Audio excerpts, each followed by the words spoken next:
WrestleManiacs, Maniacs. This is the podcast, it's called WrestleManiacs. Adam, Donald, Indian Josh, they're not together forever and son. WrestleManiacs. This is the podcast, it's called WrestleManiacs. WWE, AEW, TNA, JPW. WrestleManiacs.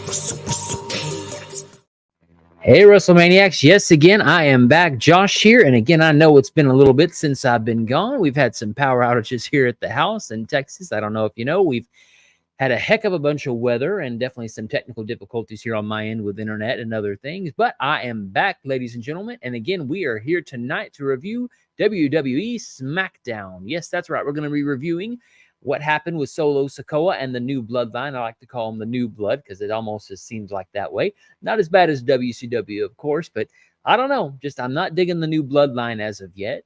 We're going to find out what happened between Cody Rhodes and AJ Styles after AJ Styles did a copy of the Mark Henry retirement type of segment, as well as kind of did a callback to the Batista meme as well.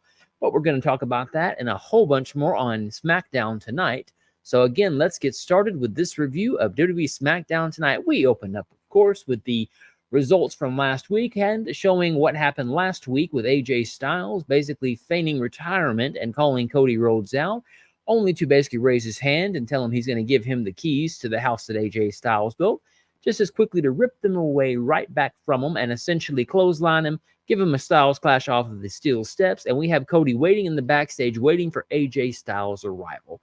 I don't know about you folks, but I do like these kind of old school segments, waiting to kick somebody's ass. It's always a nice thing to see, especially in the WWE.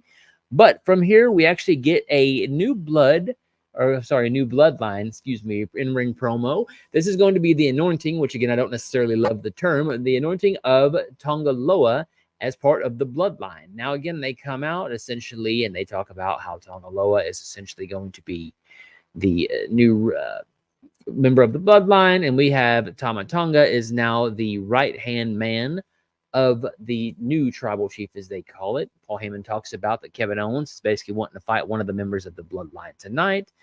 And as Paul Heyman's starting to wrap up, we get it to where Solo's like, hang on, Paul, you're forgetting something. You've got to basically say thank you to these guys for saving your butt last week from Kevin Owens basically stunning you. And of course, you know, he goes right in between them. And the whole Paul Heyman being scared thing, I kind of get it, kind of don't. But again, I understand how it is. Bram Jam, by the way, let me just jump in here. Welcome back again. Thanks. We got a copy and paste of the Roman Reigns Coronation Tama Tonga is the name of the right-hand man who was once given to Jey Uso, being the first time Jey Uso's name is mentioned. Yes, you are correct. Jey Uso was the right-hand man at the time. So again, you are correct. But anyways, as mentioned, again, they basically, Paul basically acknowledged both of them essentially. And out comes Kevin Owens basically to fight him. And the Street Profits come and get the save. We get a little bit of a kind of a Donnybrook brawl to start SmackDown. So again, pretty interesting. We go to commercial break. When we come back, we have Paul Heyman leaving and Solo Sikoa demanding, Paul, where are you going? Are you leaving? Are you trying to leave? And of course, Paul Heyman being scared again, he is telling him, no, Solo, no. And he said, look, make it a 6-man tag match tonight. So it's going to be KO and the Street Profits versus the New Bloodline, which again includes Tama Tonga, Tonga Loa, as well as Solo Sikoa. So again, the New Bloodline is going to have a 6-man wild tag team match tonight. What we get next after that is actually Jade Cargill and Bianca Belair versus Indy Hartwell and Candice LeRae. You guys can kind of guess probably what's going to happen here, of course. As Adam calls them Black Girl Magic, I'm just going to call them the Pretty Mean Sisters. Jade Cargill and Bianca Belair get the win here. Pretty decisive victory. Again, I'm not surprised. But during the match, we actually had Zoe Stark as well as Shayna Baszler in the outside of the ring, as well as Isla Dawn and Alba Fire, again, looking on as the match begins. After they win, of course, they all jump in and pretty much attack Cargill and Bianca Belair, fight amongst themselves, and here come Bianca Belair and Jade Cargill to fend themselves off, essentially, kind of setting up for a next segment we're going to have later on. Again, are we going to get a triple threat? Is it going to be one or the other as the number one contenders? We're going to find out a little bit later tonight what exactly happens, but again, that's that for that match. Again, we have Cody Rhodes basically waiting to fight AJ Styles when he's supposed to arrive in the back, kind of in the docking area. And Nick Aldis says, look, AJ, let's not do this here. Somebody could get really hurt and really injured. Let's not go there. And essentially, speaking of Ram Jam, sorry, it was funny. The 6-man tag KO came out sporting the Bloodline colors. Yeah, we're going to get to that here in a little bit. It is kind of funny that you mentioned that, though. So good eye on that, Ram Jam. Again, going back to what I was saying earlier, basically AJ says, doesn't matter. I'm going to take care of business. Doesn't matter what you say, Nick Aldis. I got to take care of business. So again, Cody Rhodes being the babyface, waiting to kind of get it. I see what they're trying to do. They're trying to go back to the Austin era a little bit with the babyface or The Rock waiting on somebody to arrive. And, of course, the Authority having to be kind of the voice of reason. Essentially, it makes him a de facto heel with not really meaning to. But, again, seen it, and it's a tried-and-true formula. So why not go with it with Cody Rhodes? I'm finally glad we're seeing Cody Rhodes actually be mad, though. Because, to me, during the whole WrestleMania storyline, I can't really say we were waiting for him backstage for The Rock to appear or all of a sudden show up at one of Rock's interviews because everybody knows where he is at all times. So I'm glad they're getting a more aggressive Cody Rhodes. I hope we kind of get more of that as the year progresses because we need a more aggressive Cody Rhodes. Because if we have this sort of just chill, relaxed babyface Cody Rhodes, I don't want to see it. And I don't care to see it. So again, good on them. What we have next is Apollo Crews interviewed, but all of a sudden jumped by the two teammates of Legado del Fantasma and Angel and Berto. Pretty much beat him down, and Aldis is trying to break it up, and up comes LA Knight saying, hey, where's Logan Paul? Where's the United States champion at, essentially? And Aldis, of course, just says, look, he's at a Tetris World Tournament, and, of course, LA Knight is about to complain about that when Carmelo Hayes interrupts and basically does his typical thing. I guess they're trying to refix the promo he kind of messed up on SmackDown last week, kind of giving him a second chance to prove himself. And, of course, as you can imagine, Aldis makes a match between the two later on this evening. So we'll see that coming up. What we have next is our WWE Tag Team Champions, but only one of them, Grayson Waller, accompanied with Austin Theory and, of course, Johnny Gargano of DIY with Tommaso Ciampa. Essentially, they have a match. Pretty good match between these two. Again, nothing really to write home about. But again, given the talent involved, this is more of a story, a little seed, if you will, planning. I just read recently on NoDQ.com that they actually reported that Austin Theory and Grayson Waller may be feuding between one another, with, believe it or not, Austin Theory being the babyface. So in reading that earlier today, watching this match kind of shows the seeds, because near the end of the match, essentially Theory is pulled in the way and sacrificed by Grayson Waller, so he could basically knock Johnny Gargano into the ring post, roll him back in, kind of give him his rolling unprettier move, and basically win. And so at the end, we see Grayson Waller celebrating his win in the ring, where Austin Theory's still holding his head and kind of just looks angry. And later on in the show, they talk about how next week we're going to get a Grayson Waller effect with DIY. And Corey Graves specifically says, I think that Grayson Waller is going to have to answer a lot of questions before next week with having to sacrifice Austin Theory in that match. So I think they're setting the seeds. Now, can I say Austin Theory can pull off a babyface? I think he can. I don't want to say that Austin Theory doesn't have charisma. He does, but I don't know, guys. In between the two, I would not be surprised if Grayson Waller ends up being more of the babyface and the more likable character versus Austin Theory. That may just be me, and if you differ, of course, let me know. Let's see. Ram Chem here says, yes, absolutely. Cody should have sneaked attacked AJ instead of waiting. Yeah. Typical dumb babyface move, making it obvious. But, yeah, again, I don't know. I mean, let me know in the comments what you guys think. Do you think that Austin Theory can pull off being a babyface? Do you think Grayson Waller has more of a chance being that? Again, my vote is Grayson Waller, and I think Grayson Waller will somehow, through his talent, will somehow come out of a babyface, and Austin Theory may be the babyface initially, but I don't know. I just have a feeling Grayson Waller is going to be more of a face than Austin Theory is. So again, we go back again, and we have Nick Aldis showing up with security. Excuse me, and AJ saying, really, guys, I mean, this isn't going to matter. You're not going to stop me. And here comes AJ Styles showing up in their SUV. Cody starts getting upset. He starts yelling at him, saying, hey, come on down to the ring. Let's fight. Security's baiting him off, saying, no, go away. Get out of here. And shockingly, the babyface, again, it makes sense in this universe, goes out to the ring and calls out AJ Styles and the Good Brothers. So, of course, with no surprise there, they come out, essentially start jaw-jacking one another. Security's holding Cody back so much so he's actually on the ground, as you saw in the open, on the ground being held down by security, on his knees wanting to get at AJ. Well, AJ, of course, takes this opportunity, runs up and kind of just does a punch and backs up, essentially laughing at him. And Cody basically, says, I'm going to kill you, essentially. And, AJ Styles does a throwback, which I do love, of the Give Me What I Want Batista meme. Now, again, if you haven't seen this meme, go check it out. Just put Batista, Give Me What I Want meme. It was a reference to a WrestleMania 35 build-up where Batista forgot his lines. He kept saying, give me what I want, give me what I want, give me what I want. So I did kind of like the little callback there. Now, I think it may have just been maybe accidental, but I don't know. With Triple H, he always does kind of do little threads and throwbacks to things. So I definitely did like that. So, of course, Cody says that's fine. And you know what? In fact, the match can be for the WWE title. That's fine. But this match is going to be something that you should have done last week. And I quit. So now we have, for the Clash at the Castle, a main event title match for the WWE Universal title. AJ Styles versus Cody Rhodes in an I Quit match. Going back earlier, Ram Jam, you said, I don't know if Austin Theory can pull off being a face. Yeah, no, I don't think so either. I think he just has that natural heel. To me, look, we're going to kind of cross-promote over into Disney, but if you've ever seen the movie Tarzan, he kind of reminds me of a very thin, skinnier version of Clayton, just that douchebag look. So I think he works perfectly with it as a heel. I'm still somewhat shocked he has lost so much momentum after beating John Cena at WrestleMania 39. But again, with Vince being out of power, maybe that just wasn't the thing. Who knows? But yeah, I think Austin Theory has the more natural here. Where I don't know. I can see the fans, buying these stupid branded Grayson Waller shoes to drink out of, because again, that's a thing, and him drinking it with the fans. I don't know. That's just my guesstimation, but I think Waller is going to pull out the face better than Theory. Anyway, so again, we have a Clash at the Castle title match for the undisputed Universal title, AJ Styles versus Cody Rhodes in an I Quit match. So good way to build up. Again, borrowing from a great segment, I can't really complain. Again, you're always going to compare it to the Mark Henry one, and that was one of the first ones done. So you know what? Hey, I can't complain. AJ Styles versus Cody Rhodes. Good, good, good. Now, again, and it's funny, in our previews before, I had talked about that the Good Brothers need to realign with Cody Rhodes and do a Bullet Club thing. So maybe they'll do it. Maybe they won't. Don't know.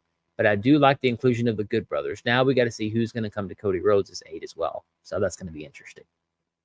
But off of that, and backstage, we actually have Bianca Belair and Jade Cargill actually coming out. Excuse me, let me fix that real quick. Sorry about that. Coming out of Nick Aldis's office and essentially announces that there's going to be a triple threat tag team match at Clash at the Castle for the WWE Women's Tag Team titles. It's going to be Black Girl Magic, or again, the Pretty Mean Sisters, Jade Cargill and Bianca Belair, versus Isla Dawn and Alba Fire, versus, of course, as we saw, Zoe Stark, as well as Shayna Baszler. Now, I will say this might be one of those matches that's going to be really good if they're given the time, because, look, all those women in the ring are talented. Again, I know I give Jade Cargill a bunch of crap. I know I do. I know. But she's learning. So, again, I think the difference with her and AEW is where AEW kind of just let her ride and go on. She's learning how to do a match. She's learning how to run it. And Bianca Belair, despite her character I don't necessarily like, I think it's played out now with the whole long hair and all that, I think they're a good tag team, and I definitely can't wait for when Jade is ready to have a feud between her and Bianca Belair. I imagine at WrestleMania 41, and that's all well and good. I'm fine with that. Maybe Royal Rumble, who knows? But anyways, we have a triple threat now for the women's tag team title match next weekend. Not this weekend, again, next weekend on the 15th. So we then go to the match of LA Knight versus Carmelo Hayes, and look, Carmelo Hayes being the number one draft pick, I know why WWE logic, usually they like to have their superstars lose, go on a losing streak, not really be highlighted as much. Again, Braun Breaker being the exception, Brock Lesnar also being the exception to that rule, a couple of others. This match was okay. Again, I want to say it's an NXT match, but it's just a typical SmackDown match. I never really felt LA Knight was in any danger, especially with his new ascension and call out to Logan Paul. So no surprise, LA Knight actually picks up the win. Now, granted, the way he won was a small package by reversing a small package by Carmelo, which gives him a kind of win, 1, 2, 3, real quick win. They've been doing that recently with quick wins, so I'm okay with it. It doesn't hurt Carmelo, but if I'm not getting Carmelo and him feuding, where does Carmelo go from here? Is he going to be in the United States title picture? Is it going to be to where he makes it a triple threat next month at SummerSlam, or excuse me, Money in the Bank or SummerSlam? I don't know. Carmelo, it just kind of seems lost in the shuffle. Him being the #1 draft pick, I would have expected a lot more. And guys, Braun Breaker is getting a bigger push than Carmelo Hayes. I don't know if it's his size. Again, comparing him to Trick Williams, I always call him Little Carmelo. Not that he hasn't no talent. He has talent. But I think his size hurts him. Again, Rey Mysterio is the enigma because, again, he can be shorter. And again, not that Carmelo is that small, but I don't know. Something with Carmelo changed between fighting Cody Rhodes to now losing to LA Knight. Again, not a bad thing to be on the main roster for SmackDown, but definitely they're doing something with him. I just hope that they don't damage his character by waiting too long. So, and in fact, what we do have after the match is LA Knight actually grabs the the headset for the commentators, basically saying, Logan, if you're not going to be at SmackDown, I'm going to bring the SmackDown to you next week. So, essentially promising he's going to go find Logan Paul and cause some trouble. So, again, we're really getting this LA Knight kind of going into this rogue character. And we saw a few with AJ Styles dressing up in different attires and different costumes to get at him. So, hey, again, not sure how they're going to do it, but I definitely would love to see this feud. And they've been building to this for a while. I would dare say even since October when LA Knight was feuding with Roman Reigns, I think they started really planting the seeds back then. So, again, decent enough match, but again, it's LA Knight has to go over. That's just how it is. So, what we do get is Tiffany Stratton in all black, which is a little bit interesting. Usually she's very colorful, very clueless Barbie colors. So, for her being in a black attire is a little bit different for her character. I do like it. It gives a little bit of an edge. And she actually runs into Nia Jax, basically saying, look, you are the queen of the ring. I'm the princess of the ring. Why don't we do some damage together? And I can't say I hate that pairing. Again, granted, we all know that the idea is it's going to be Nia Jax is the force. She protects Tiffany Stratton, but Nia Jax has a chance at the women's title at SummerSlam. So will we see more interaction between them? Who knows? But as Tiffany walks off, Nia turns around and runs into Michin. And Michin basically just straight up talks crap to her. And essentially she tries to throw Michin over the table. Because Michin throws a drink in her face, and essentially Nia slips at least a couple of times, essentially on the Coca-Cola that she got thrown on her, and they're being held apart, so there's going to be a match next week between them two. Let me go back to the comments here. Ram Jam, where does Mia Yim fit into all of this storyline with the Good Brothers and AJ? See, that's the thing. I don't necessarily think they even know that yet. Now, because again, who's Cody Rhodes going to, bring into this? I mean, if he brings in Michin, that's fine, but then at that point, who's going to be, I'm sorry, not Cody Rhodes, excuse me, AJ Styles brings in Michin. Who's going to be the secondary for Cody Rhodes in the female version? I don't know. Again, they've kind of made Michin a de facto babyface, and she's also in NXT. And that's kind of the problem is the Good Brothers still have a chance on NXT for the tag team titles at Battleground. But if they helped AJ, shouldn't, in theory, AJ go and help them win the NXT titles at Battleground, making a big deal out of it? I don't know. Maybe we, again, do have a Good Brothers, kind of the OC thing. I still think AJ Styles could steal Cody Rhodes' championship, and it wouldn't hurt him a bit because Cody Rhodes, look, we all know he's going to be feuding with The Rock at WrestleMania 41 in Vegas. That's all well and good. But if we already know that Cody Rhodes is going to do that, I'm sorry. I don't want to go the whole year thinking he's not going to lose the title because of you have to keep the title until The Rock. Realistically, he could lose it a couple of times. The Rock could be screwing with him the entire time. He wins it back at, I don't know, let's say the Rumble, whatever, defeats Rock, and now his real championship reign starts. So, I mean, think about Austin, right, versus McMahon. Austin lost the title a heck of a lot more during the Attitude Era. Again, granted, that was part of kind of the story with the quick kind of crash TV methodology and formula, but I wouldn't be upset if Cody Rhodes lost the title because nobody would expect it. And, it would give him a mountain to climb after mountain to climb. So, I don't know. I do hope we go somewhere with it because otherwise it makes no sense. Dala said, welcome back, Josh. Thanks, Dala. I appreciate it. Yeah, it's been a minute, but I definitely appreciate the welcome back. Mia Yim said, keep AJ's name out of your mouth. Yeah, that's definitely a throwback. Even Naomi, later on, we'll talk about that, said the same thing tonight. Kind of a Will Smith throwback. So, anyways, moving on. We actually get a Bayley in-ring promo, essentially, and Piper Niven comes out. Chelsea Green interrupt. Long and short of it, this promo went on a little bit too long, at least for my taste. Pretty much Piper Niven said she's going to win in her home country and basically going to destroy Bayley. Can I say I'm excited about this match? I'm glad Piper Niven is getting a push. I know this is a random thing, but I love how they're having her, dress. I love how they're making her kind of look cool and kind of just chic. I do love the Piper Niven chic right now going on. So I do hope they make her a threat because she's not Nia Jax, and we all kind of assume Nia Jax is going to face Bayley at SummerSlam. Let's just be honest. I mean, Bayley has to win this one. It's no surprise. Again, if Piper pulls it out, I'd be shocked, but they got to have one of their own lose in Scotland, and I don't think it's Drew McIntyre. If it does, if they go out of that pay-per-view and nobody that is Scottish wins, the fans are going to hate it. They're just going to riot, especially if Drew doesn't win after losing the last time in Scotland. Oh, I don't know. Risky move for WWE, but you know what?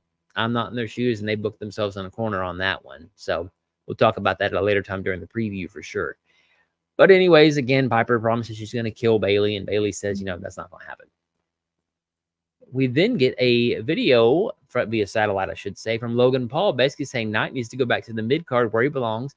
He's too damn busy at the World Tetris Championships to care about LA Knight's challenge and needs a real challenger. So the story is Logan Paul basically is blowing off LA Knight, and of course that's making LA Knight mad. So should be a pretty good match. It'll be different because, look, I mean, Logan Paul has fought with Ricochet. He's fought with Roman Reigns. He's fought with Cody Rhodes. So LA Knight's going to get a good match out of him for sure, but it's going to be a little bit different dynamic this time because LA Knight's a little bit more grounded. Roman Reigns is grounded too, don't get me wrong, but Cody Rhodes, I guess. But this will be a different match entirely for the United States Championship. So I'm interested relatively. I mean, 7-8. So, I mean, poor LA Knight needs to win something, damn it.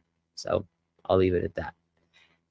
So what we get next is Chelsea and Piper are talking about kind of what happened in the ring with Bayley. Naomi confronts them with all this. Basically, Naomi says, look, keep my name out of your mouth. I heard what you said out there, Chelsea. And pretty much, we're going to fight next week. When all of this says, you two want to fight?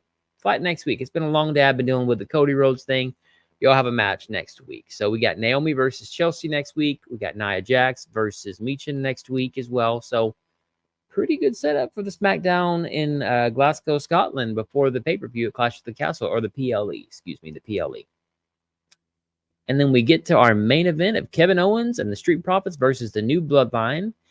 And guys, KO and the Street Profits win technically when Solo Sikoa hits him with a chair, and we get our typical beatdown of Kevin Owens and the Street Profits. Now, look, are we going to get Kevin Owens versus Solo Sikoa at Clash at the Castle? I don't think they've made that match official. Maybe they'll have another 6-man tag.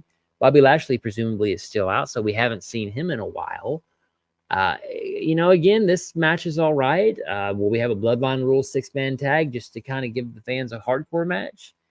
Solo Sikoa, they're trying to push him. They really are. I respect it, but the gloves, to me, got to go. It looks like a damn angry chauffeur the whole entire time. As a man that now has highlights, essentially, I'm loving how he's actually having some of his, excuse my hair. I'm loving how he's having some of his roots come out because, I mean, having that wild blonde hair like that, I mean, with no roots, oh, I don't know why, guys. I just can't buy it. I know they're trying their hardest, but it's like Batista taking over Evolution. The story just wouldn't have worked that way, I don't think. So they're trying, but his chauffeur gloves have got to go because I'm not buying Solo Sikoa as a badass.